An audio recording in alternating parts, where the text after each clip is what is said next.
In the autumn of 636, a Muslim commander, so ill he could not stand, directed the movements of 30,000 men from a litter as they faced a Persian host numbering 120,000. This was not a battle for a city, but for the soul of an empire. How could an outnumbered, exhausted force, led by a bedridden general, possibly survive the first hour, let alone win the day? The answer lay not in the strength of arms, but in the cold, calculated patience of Sa'd ibn Abi Waqqas. For Sa'd, failure at al-Qadisiyyah meant annihilation. The Sasanian Empire, the ancient rival of Rome, had marshaled its final, colossal army. As Ibn al-Athir records in Al-Kamil fi al-Tariq, the Persian commander Rostam Farrakhzad brought with him 120,000 fighters, supported by 33 elephants armored in plate. Behind this force stood Ctesiphon, the magnificent imperial capital. Before it stood Sa'd and his army, the last barrier between the Persian war machine and the vulnerable Muslim heartlands in Arabia. If Sa'd broke, the nascent caliphate would be crushed, its expansion ended, and its message silenced beneath the hooves of Persian cavalry. The entire future of Islam hinged on this single confrontation in the dust of Iraq. Sa'd's strategic challenge was geometrically simple and humanly complex. According to al-Tabari in his Tariq, Sa'd commanded approximately 30,000 warriors.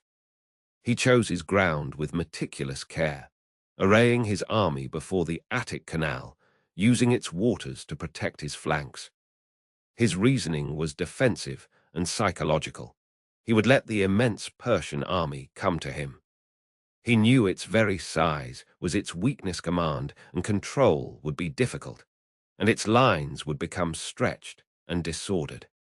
From his raised command post, a testament to the severe illness that racked his body, Sa'd could observe the entire field.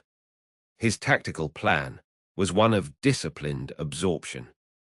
He divided his force into distinct corps, each with a specific role, and instructed them to hold their ground, weathering the storm of Persian arrows and cavalry charges until the moment of maximum enemy exhaustion and overextension. The crisis came not from a failing line, but from a weapon Sa'd's men had never faced: war elephants. As Ibn al-Athir notes, on the second day of the battle, Rostam unleashed his armored beasts. The result was panic. The massive animals, impervious to arrows, tore through the Muslim ranks. Horses reared in terror, formations shattered, and a rout seemed imminent. From his litter, Sa'd watched his strategic plan disintegrate. The human cost of his defensive patience was now horrifically clear. His men were being trampled. Doubt, sharp and cold, must have pierced him had he miscalculated. Was his faith in his men's endurance a fatal error? He was trapped, physically unable to lead a countercharge himself, forced to witness the potential destruction of his army from a distance. In this moment, the bedridden commander was utterly vulnerable. The resolution was born from desperate innovation. Seeing the chaos, small teams of Muslim fighters on foot began targeting the elephants, handlers, and aiming for the beasts' eyes and sensitive trunks. As al-Tabari reports, this relentless, close-quarters harassment began to turn the tide. The elephants, wounded and confused, started to stampede back into the Persian lines, causing havoc. This was the turning point Sa'd had waited for. The Persian advance, already strained by its own size, and the stubborn Muslim defense, began to lose cohesion. On the fourth and final day, a sandstorm blew into the faces of the Persians. Seizing the moment, Sa'd ordered a general, all-out assault. The Muslim forces, their morale renewed, drove forward. The Persian army, exhausted and disordered, finally broke. In the ensuing melee, Rostam was killed.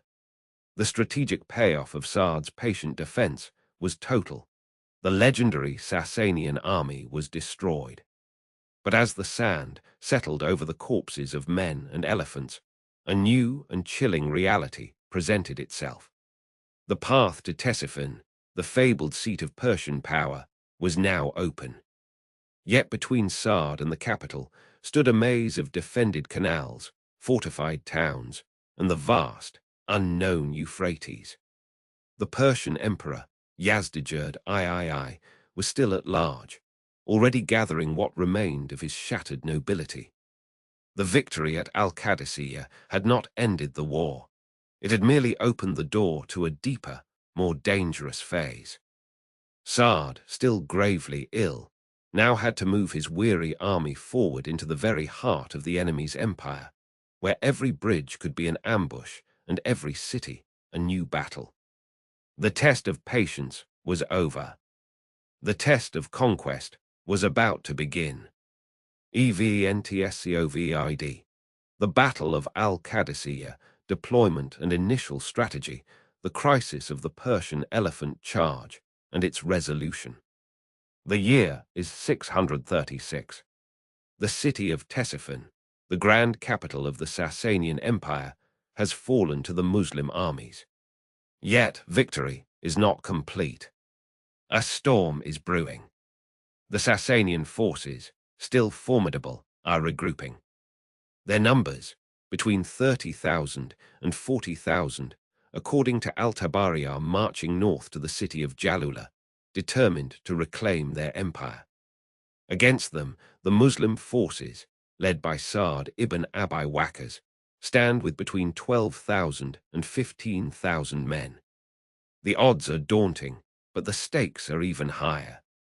If Sa'd fails, the momentum of the Muslim conquest will be halted.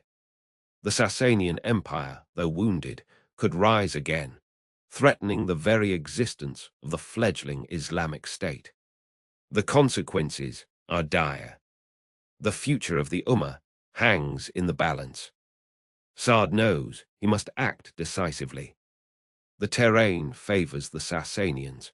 Their cavalry can maneuver swiftly, and their knowledge of the land gives them an advantage.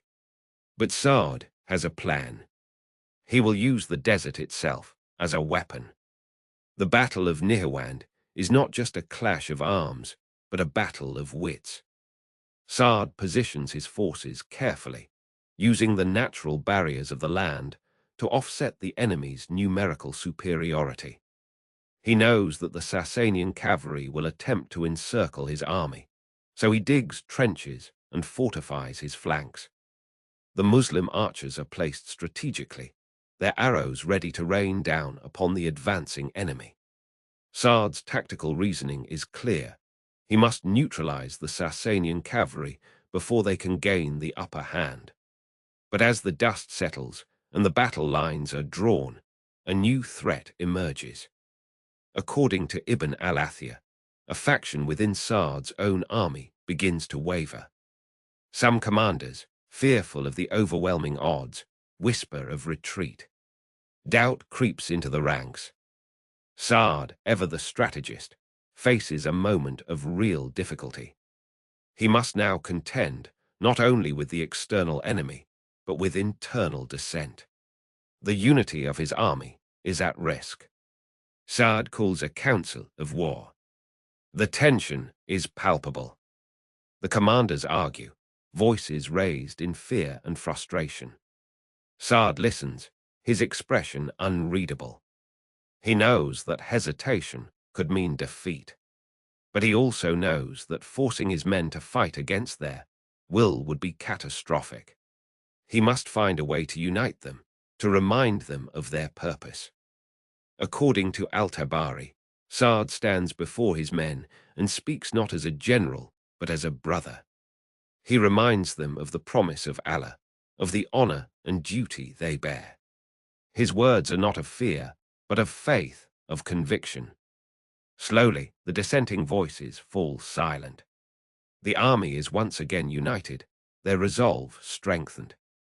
The battle begins. The Sasanian forces charge, their cavalry a whirlwind of dust and steel. But Sa'd's tactics hold. The trenches slow the enemy's advance, and the archers unleash a hail of arrows, thinning their ranks.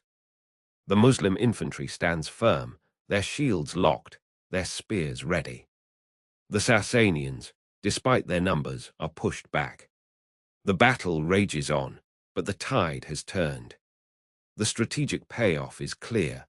Sa'd's careful planning and unwavering leadership have turned the tables. Yet, as the sun sets on the battlefield, a new letter arrives. It bears the seal of the Byzantine emperor, Heraclius. The message is simple. The Byzantine forces are marching south, their eyes set on the newly conquered lands of the Muslims. The threat is imminent, the stakes higher than ever. Sa'd looks at the letter, his mind racing. The Sasanian Empire may be in disarray, but a new enemy is on the horizon. The struggle is far from over.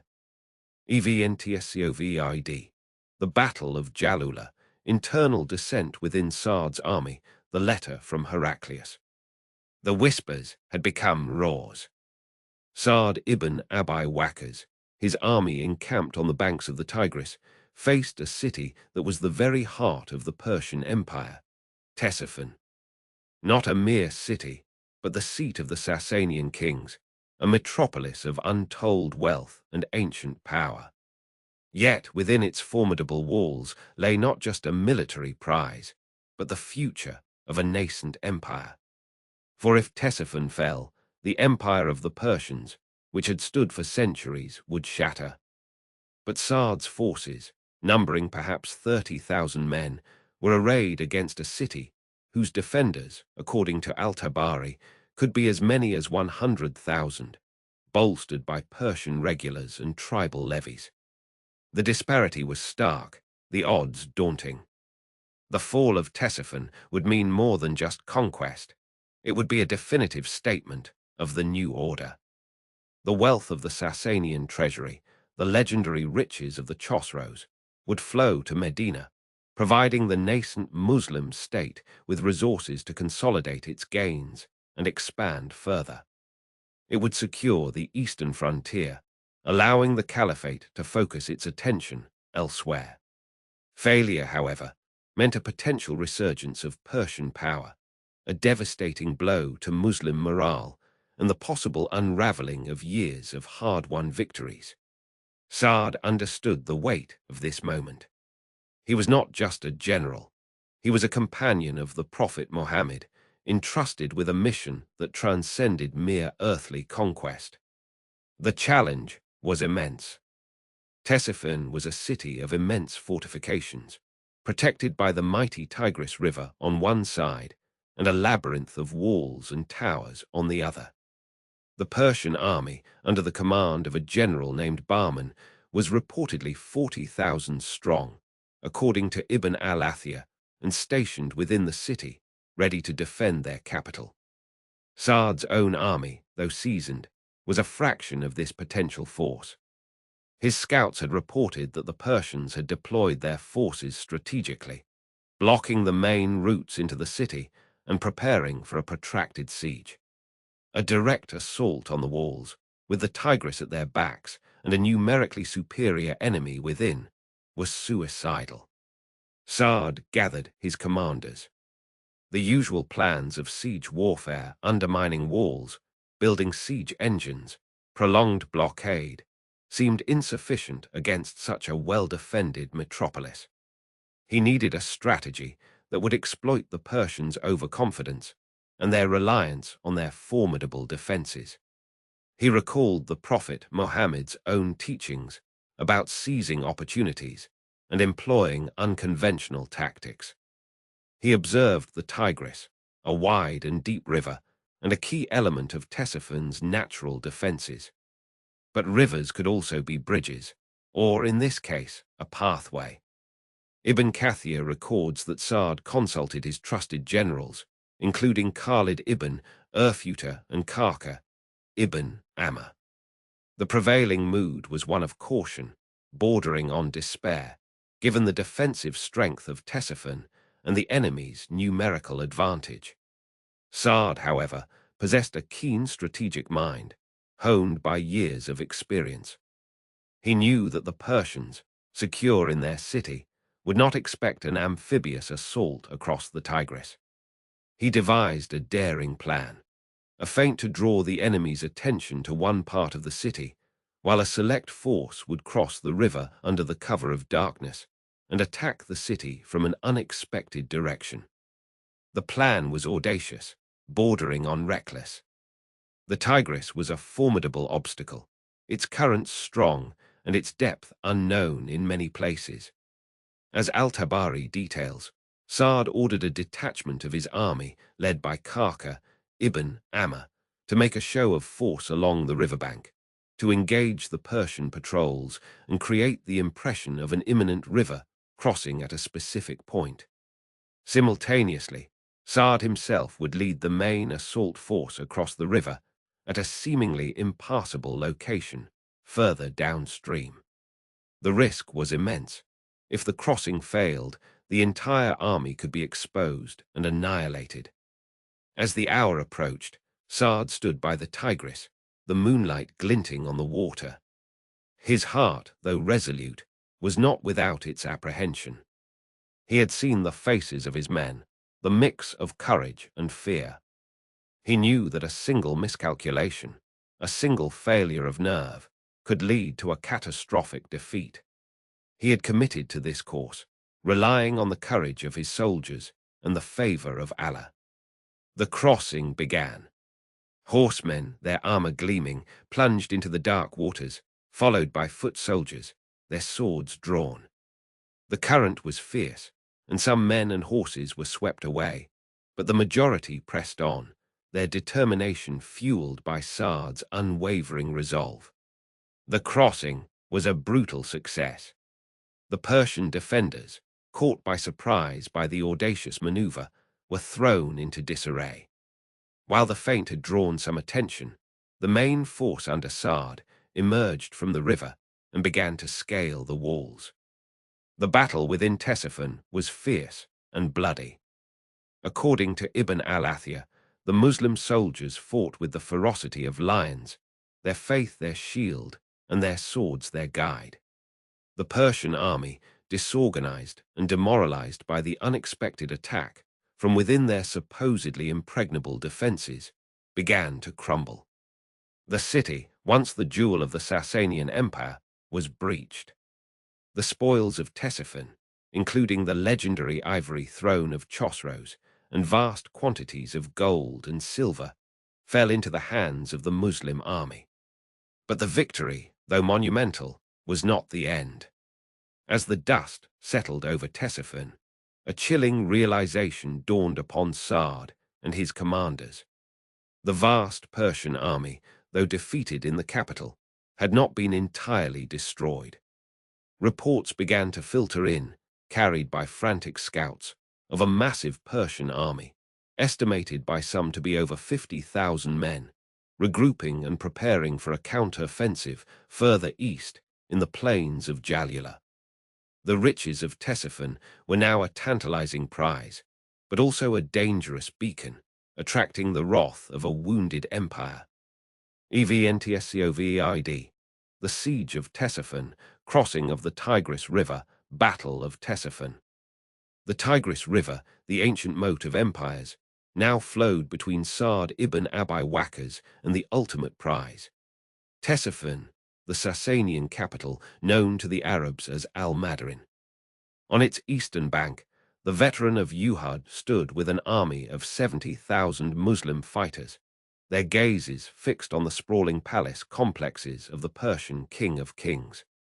But between them and victory was a mile of treacherous, fast-moving water, and on the far shore, the remnants of the Persian royal guard, determined to make their final stand.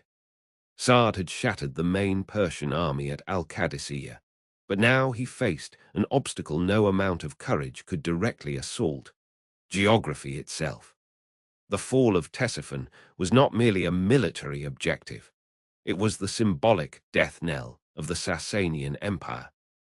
Its capture would shatter Persian morale, deliver unimaginable wealth into Muslim hands, and secure the eastern flank of the burgeoning caliphate.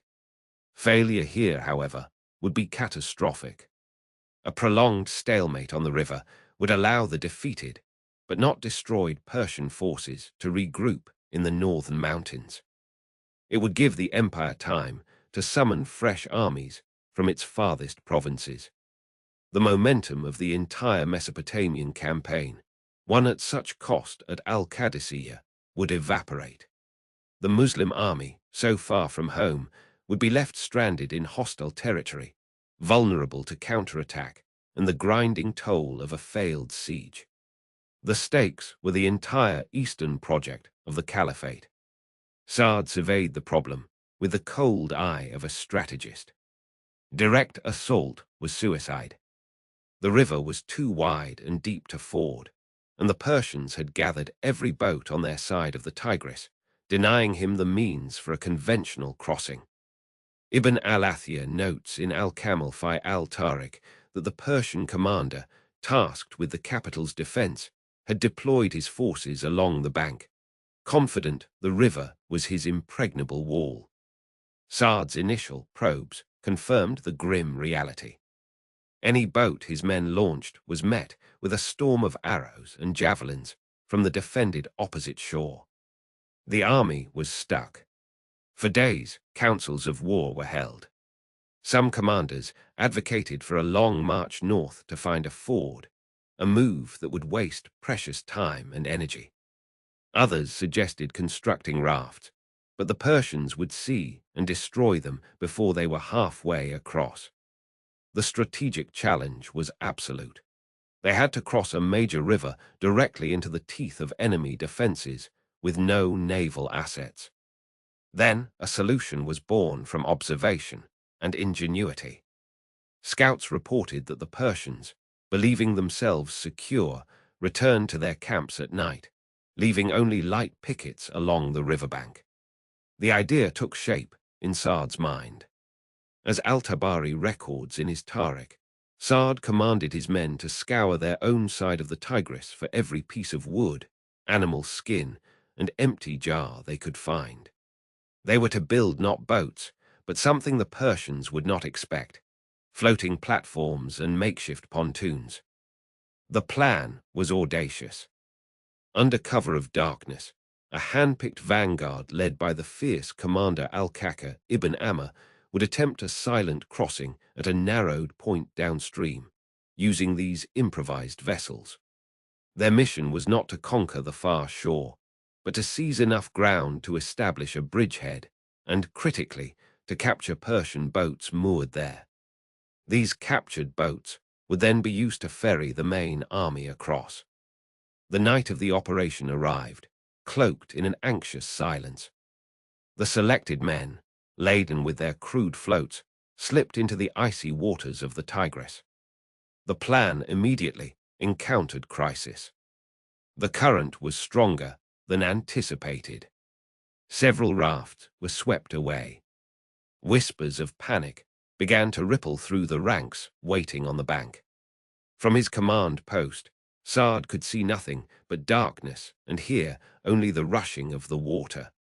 According to Ibn Kathir in al-Bidayah wa al-Nihayah, this was a moment of profound tension and doubt for Sa'd.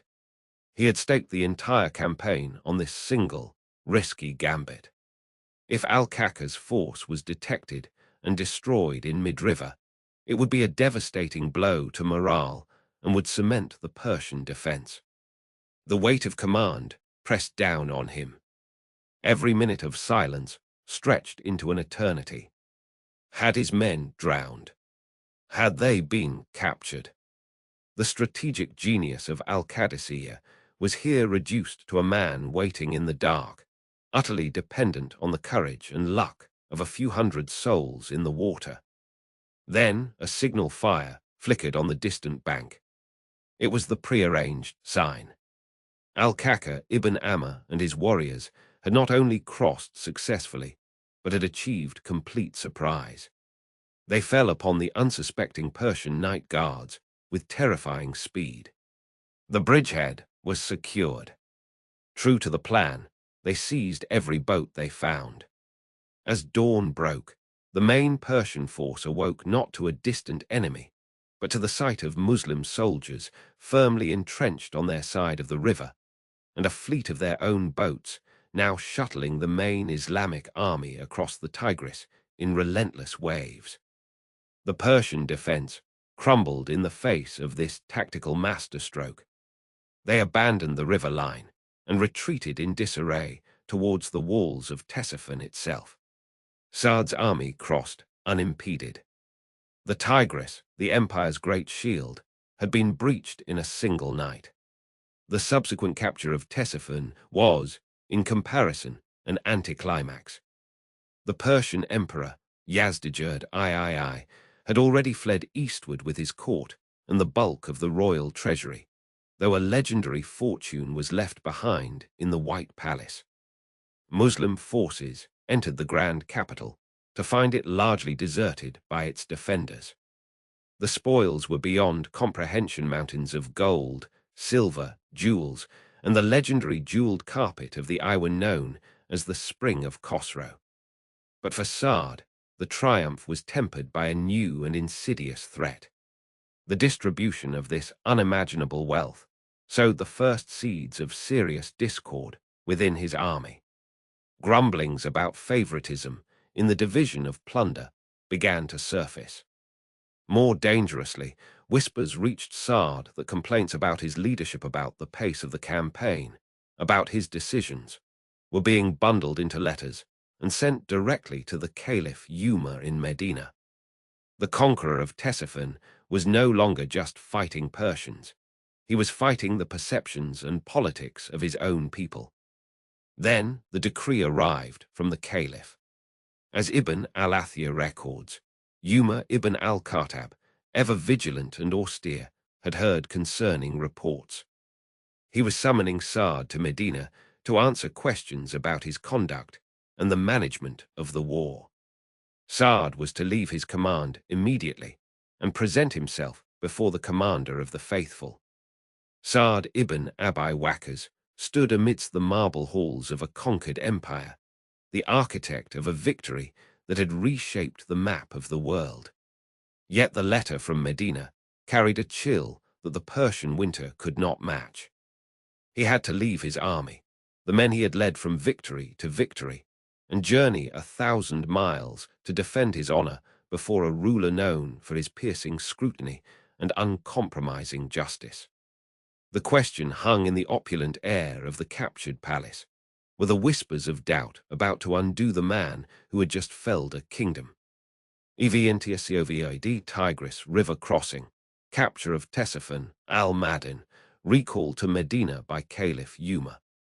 With 30,000 Sasanian warriors massed at the Euphrates, Sa'd ibn Abi Waqqas stood at the edge of the desert, his own forces stretched thin. The year was 636 CE, and the fate of Iraq hung in the balance. Sa'd had just 12,000 men under his command, and reinforcements were weeks away. The Sassanid Empire, once the mightiest in the region, had mobilized its forces for a final reckoning. If Sa'd failed here, the Muslim conquest of Iraq would be thrown into chaos. The stakes were clear. The Sassanids understood the strategic importance of the Euphrates. Control of its waters meant control of Iraq. Al-Tabari records that the Sassanid general, Mihran, had gathered a formidable force. His 30,000 men were battle-hardened, equipped with heavy armor and cataphracts elite cavalry that could shatter lesser formations. Sa'd's forces, though brave, were outnumbered nearly 3-1. The Muslim army had to hold the line, or risk losing everything they had gained. Sa'd knew he had to use the terrain to his advantage. The Euphrates was wide and deep, and the Sassanids would have to cross it to engage his army. But the river was not an impenetrable barrier. The Sassanids had bridges and ferries, and they could cross at multiple points. Sa'd needed a plan that would force them into a narrow, controlled battle. He chose a position near the city of Qadisiyyah, where the river bent sharply, creating a natural choke point. By concentrating his forces there, he could negate the Sassanids' numerical advantage and force them into a battle on his terms. According to Ibn al-Athir, Sa'd's tactical reasoning was flawless. He divided his forces into 3 corps, each under the command of his most trusted generals, al-Numan ibn Mukarin, al-Kaka ibn Amr, and Hashim ibn Utbah. He positioned his archers along the riverbank, with orders to harass the Sassanid crossing. The heavy cavalry, including the elite contingents from the tribes of Quraysh and Thaqif, would be held in reserve, ready to strike once the enemy was committed to the attack. Sa'd's plan hinged on the Sassanids being forced to fight piecemeal, unable to bring their full strength to bear at once. But the plan was not without risk. As al-Tabari recorded, Sa'd's scouts reported that the Sassanids had brought war elephants, a terrifying weapon that could break the morale of even the most disciplined troops. Sa'd had faced elephants before, but never in such numbers. He knew that if his men panicked, the battle could be lost before it truly began. The night before the battle, he met with his generals, discussing contingencies. Some advocated for a night attack, hoping to catch the Sassanids off guard. Others suggested a full retreat, arguing that the risk was too great. Sa'd, however, remained resolute. He would stand and fight, but he needed a way to counter the elephants. The solution came from an unexpected source. One of his commanders, a seasoned warrior named Qurra ibn Umayr, recalled an old tactic used by the Persians themselves. He proposed arming a group of volunteers with long spears and firebrands, instructing them to target the elephant's legs and eyes. If they could disrupt the elephant's formation, the rest of the army could engage without fear. Sa'd approved the plan, but he knew it would require courage and precision. He would lead the attack himself, alongside his elite cavalry. The battle began at dawn. The Sassanids moved to cross the Euphrates, their forces spread across the river in a long, vulnerable column. Sa'd's archers rained arrows down on them, forcing the Sassanids to quicken their pace. The cataphracts charged, but the narrow crossing point forced them into a bottleneck. Sa'd's cavalry struck from the flank, disrupting their formation. The battle raged for hours, with neither side able to gain a decisive advantage. Then, as Ibn al-Athir records, the Sassanid war elephants were unleashed. The sight of the massive beasts sent a wave of fear through the Muslim ranks, and for a moment it seemed the battle might be lost. But Sa'd had prepared for this moment. The volunteers armed with spears and firebrands moved forward, targeting the elephant's weak points. The beasts, enraged and confused, turned on their own troops, trampling friend and foe alike. The Sassanid formation collapsed, and Sa'd saw his opportunity. He ordered a full cavalry charge, leading from the front.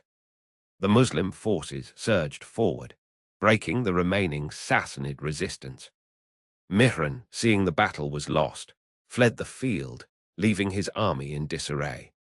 The victory at the Euphrates was decisive. The Sassanids suffered heavy losses, their army scattered and demoralized. Sa'd's forces, though exhausted, had proven their mettle. But the war was far from over. As the dust settled, reports reached Sa'd of a new Sassanid army gathering in the east, larger and more determined than the last. The emperor himself, Yazdijerd III, was said to be marching to avenge this defeat. The Muslim conquest of Iraq was not yet secure, and Sa'd would have to fight again, perhaps for the very survival of his campaign. EVNTSCOVID. Battle of the Euphrates, Sa'd's tactical planning, the Sassanid counteroffensive. The weight of command settled on Sa'd ibn Abi Waqqas, not just in the clamor of battle, but in the hushed whispers that carried the scent of betrayal. With the Caliphate's heartland secure, a new enemy, insidious and unseen, began to probe the foundations of unity. In the year 18 AH, a grave accusation, fabricated yet potent, reached Medina. It claimed Sa'd, the conqueror of Persia, had amassed personal wealth, that his piety had waned, replaced by the allure of riches. The very man who had led Muslim armies to unprecedented victories, who had been among the first 10 to embrace Islam, was now under scrutiny, his loyalty questioned by men whose own ambitions were cloaked in religious fervor. The stakes were immense. If Sa'd fell from grace, not only would his reputation, built on decades of sacrifice, be shattered, but the psychological blow to the nascent Muslim state could be devastating. His military leadership was crucial for the ongoing campaigns against the Byzantine and Sasanian remnants. A commander of his caliber, once sidelined by internal dissent, would leave a vacuum that rivals, both external and internal, would be eager to exploit.